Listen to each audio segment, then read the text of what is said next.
You gotta meet yourself where you're at. You're gonna run and you're gonna be so fast. So, good luck, Ron. You have less than a month. Running marathon for a good cause. Flint, Michigan, thank you for doing something good for the world. Go, Ron. I wish I could come and cheer you on and give you a cup of water and a church sermon. Yay! All right. What's your wildest dream? Here is another human telling you that I started from the bottom, now I'm here. And not the bottom, and I'm in Cali. I'm right around the corner. I grew up right around 76 miles from here. 8 Mile, right there, Trojan. Went to Henry Ford, Taft, McKinney. I'm right from where you from.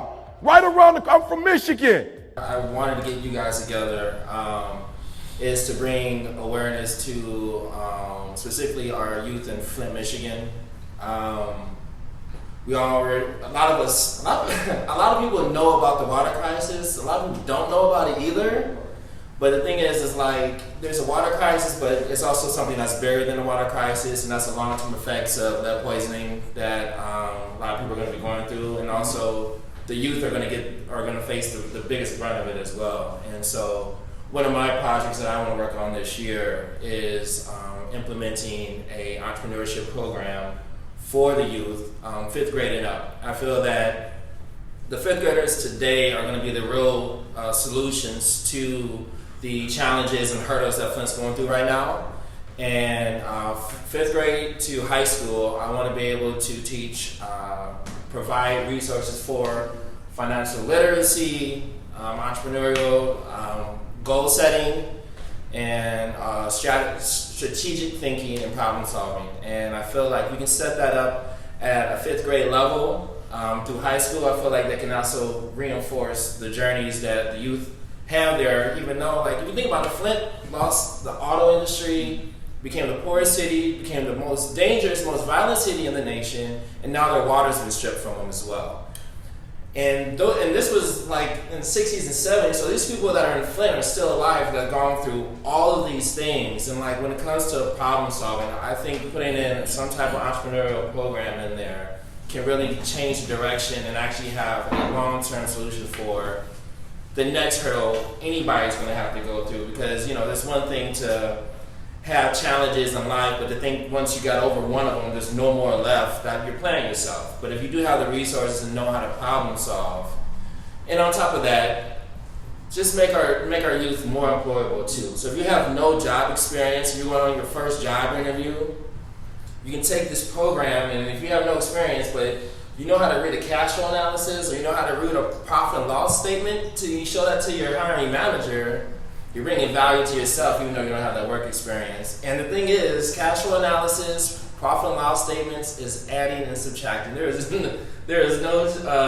hard, high-level mathematics that are involved in it, but knowing how to use these numbers and applying them and what they mean is something that anybody can hire somebody for, that can, you know, give somebody a chance or that step up to get access to employment and, you know, from a young age. But that's my commercial.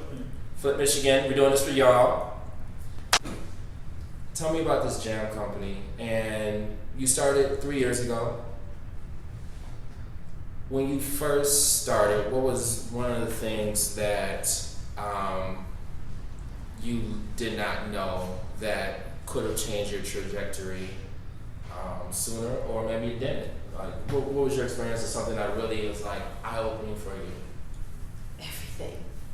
Every part of it. Yeah. I mean, the business I had before was in a totally different field, so even though culinary is what my background is, it's still, like, I know almost everything you can know about culinary, but about being a business owner, I didn't know a lot about it. So just everything, like every day is a learning experience. Okay. Every day is something new. I'm literally trying to get a co-packer right now to produce my product for me. What's a co-packer? So a co-packer is basically like a manufacturer that makes your product for you, packages it up for you and labels it, and right now we're currently making our own products. Yes, we are. Yes, we are. Yes, we are. Don't even yes. He hates it so much.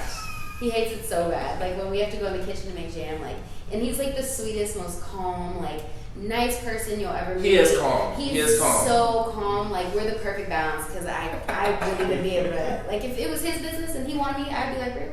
Like really? Don't tell him I would that. have no. He knows. Trust me, he knows. But you know, we go in the kitchen, we're in there like 8 hours just grinding it out. Yeah. And he's just like, you know, he's like, it's fine, whatever you need. Yeah. But he hates it so much. But so we're looking to get this co-packer just because like we need to be able to focus our time on other things. It takes a lot of time away. And then we need to be able to scale. So we're trying to get into stores and grow. And we won't really be able to keep up. So that's a learning experience. I was talking to a co-packer today and there's, you know, these things he's asking for and I don't know, you know, like he's Like like, oh. what kind of question? I mean, he's just like, you know, he's like, I need a batch sheet, I need a purchase order, I need all these things. Like, I've never made these things I've never made a purchase order for a company that's going to make my own jam. Uh-huh. I've never created a batch sheet, you know, I've never had to do these things, but so every day it's a learning, but you know, that's what we have Google for. And, well, we have people that we know, other entrepreneurs. Yeah. So I find it out and I fill it out and I send it and he's like, looks great. It's like, all right, I learned that today. Now I know how to do that. We're gonna get back to that. Like there's a whole conversation in here right there about like just if you don't know, you go and dig and you figure it out yourself. Yeah. What's up? This space is amazing. So good. It is My so friend good. already was like, oh, can I have a dinner in here? Like, I want to rent this space out. I want to have like a dinner party. So yeah. What made you want to open up a space? Where did this come from? That's a really great question. So it kind of started with, we had a show back in November 2015. Simone and I had a solo duo show, whatever. And we wanted to continue having shows, but we didn't want to keep paying for the rental space to have the shows. And so the idea came from, why don't we have our own space to have our own shows? Uh-huh. And so that's where the idea originated from. We wanted to get our own space to have our own shows, but now we have shows for other people. So we don't even really focus on ourselves anymore. It's more like we want to highlight other artists who are up and coming and emerging and want to showcase their creativity to the world. And so that's really our focus. But that's where the idea came from. Right. Like, we wanted our own space to show our artwork. Mm-hmm. And so we birthed the idea of getting a creative space so that people could curate their own creative, whatever it is that they do. So chefs and designers or illustrators, if they want to do their own little projects, they could do it here. Mm-hmm. So it's that little creative hub for you to do that here. Being a platform for other people to chase a dream. Right. So my friend really can have a dinner party. Yeah, absolutely. My friend's sitting over here. we got red cards. You got red cards. And what's really exciting, what I'm excited about is that everyone who like rents the space, we're so hands-on with that project.